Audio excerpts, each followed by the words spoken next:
සියලු දෙනාටම අයිබෝන් කියලා කියනවා.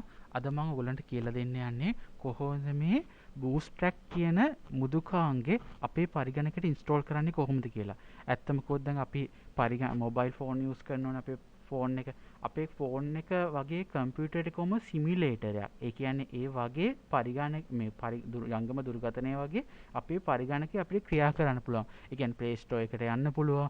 Play Store එකේ තියෙන apps ඩවුන්ලෝඩ් කරලා අපිට ඉන්ස්ටෝල් කරගන්න පුළුවන්. ගේම්ස් පුළුවන්. ඇත්තම කිව්වොත් මේ Bluestack කියන එක ගොඩක් ප්‍රයෝජනනේ ගේම්ස් ගහන අයට. මොබයිල් ෆෝන් වල තියෙන ගේම්ස් අපේ පරිගණකේ අපිට සෙල්ලම් කරන්න පුළුවන්. හරි, මම වැඩි කතා නැතුව කියලා දෙන්න කොහොමද මේක ඩවුන්ලෝඩ් කරන්න කියලා. ඔයගොල්ලන් පළමුව Google Chrome යන්න ගිහින් ඔයගොල්ලන් සර්ච් කරන්න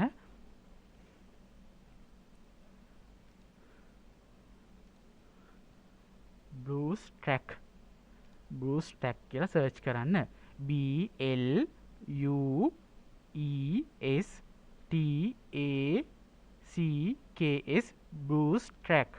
Bluestack කියලා සර්ච් කරන්න. එතකොට ඒගොල්ලන්ගේ ඔෆිෂියල් වෙබ්සයිට් එක එනවා. ඒකේ මෙතන තියෙනවා මේ ඩවුන්ලෝඩ් Bluestack කියලා තියෙන. අන්න ඒක ඔයගොල්ලෝ ක්ලික් කරන්න. ක්ලික් කරාට පස්සේ ඒගොල්ලන්ගේ මෙතන තියෙනවා අලුත්ම මේ version එක මේ Bluestack 5 කියන එක තමයි දැන් ඒගොල්ලන්ගේ latestම version එක තියෙන්නේ. ඒගොල්ලන්ට පරණ version උත් මෙතනින් ගන්න පුළුවන්. හරිම අලුත්ම version එක ගන්න කොහොමද කියලා කියන්න. මෙතන මේ download කියලා තියෙන්නේ. අන්න ඒක press කරන්න. හරි. දැන් ඔයගොල්ලන්ට පේනවා ඇති මේ චූටි මේ මේ ලකුණක් වටනවා මේ ඉල් පාටින්. එතන download වෙනවා. ඔයගොල්ලන්ට පේනවා ඇති මෙතන මේ කිලෝබයිට් පොඩි ගානක ෆයිල් එකක් download වෙනවා. ඔයගොල්ලන් download වුණාට පස්සේ ඔයගොල්ලන් ක්ලික් කරලා මෙතන run as administrator දෙන්න. එතන yes දෙන්න. මම එතකොට දැන් මේ වෙනකොටත් මම මේක ඉන්ස්ටෝල් කරන ගමන් ඉන්නේ. මේ වගේ ඩවුන්ලෝඩ් වෙනවා. මේක ඉන්ටර්නෙට් කනෙක්ෂන් එක තියෙන්න ඕනේ. ඇත්තම කිව්වොත් මේක ඉන්ස්ටෝල් වෙන්න මෙතන ඩවුන්ලෝඩ් වෙනකම් මෙගාබයිට් ගාණක් යනවා. යම් ප්‍රමාණයක් මේක ඩවුන්ලෝඩ් වෙන්න. හරි, මම ඒ අතරතුර ඔයගොල්ලන්ට කියලා දෙන්නම් මේකට ඉල්ලන රික්වයර්මන්ට්ස් මොනවද කියලා. සාමාන්‍ය Windows 7 ඔපරේෂන් සිස්ටම් එකටත් පුළුවන්. RAM එක 4GB අවම ඉල්ලනවා. hard disk space එක 5GB space එකක් ඉල්ලනවා. මේක වැඩ කරන්න නම් administrator account එකක් තියෙනවා. ඒ කියන්නේ අපි දැන් use කරන්නේ user account නම් බෑ. administrator account එකක් use කරන්න ඕනේ. Windows 10 operation system එකටත් මේක පුළුවන් install කරන්න. හරි. අපි හිතමුකෝ යම් කෙනෙක් දන්නේ නැහැ කියලා RAM එක කොච්චරද පරිගණකේ බලන්න කියලා.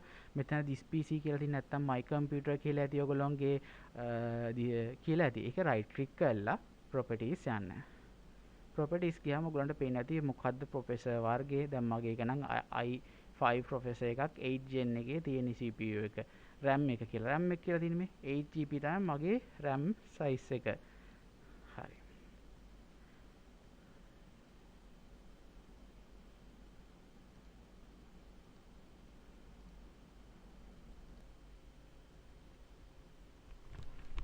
ඔයගොල්ලන්ට පේනවා ඇති දැන් මෙහෙම මගේ ඩවුන්ලෝඩ් වෙලා ඉවරයි.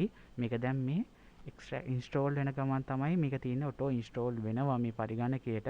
මේ වගේ වින්ඩෝ එකක් පුළුවන් දැක ගන්න. මේක නම් ඉක්මනට යනවා ඉන්ස්ටෝල් වෙන එක. දැන් ඩවුන්ලෝඩ් වෙලා තියෙන නිසා මේක ඉන්ස්ටෝල් වෙන්න පොඩි වෙලාවකින් ඉන්ස්ටෝල් වෙනවා.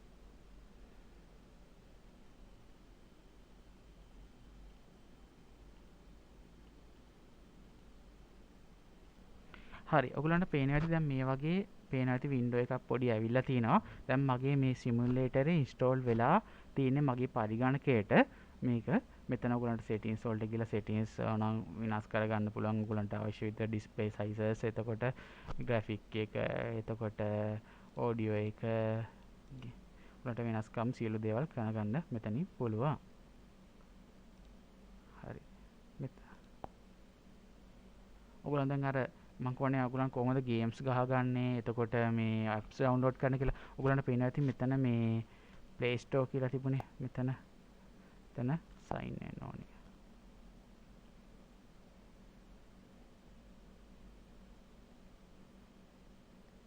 මං හිතනවා ඔයගොල්ලන්ට දැන් මේ ටික නම් කරගන්න පුළුවන්. ඔයගොල්ලන්ට තේරෙනවා ඇති කියලා.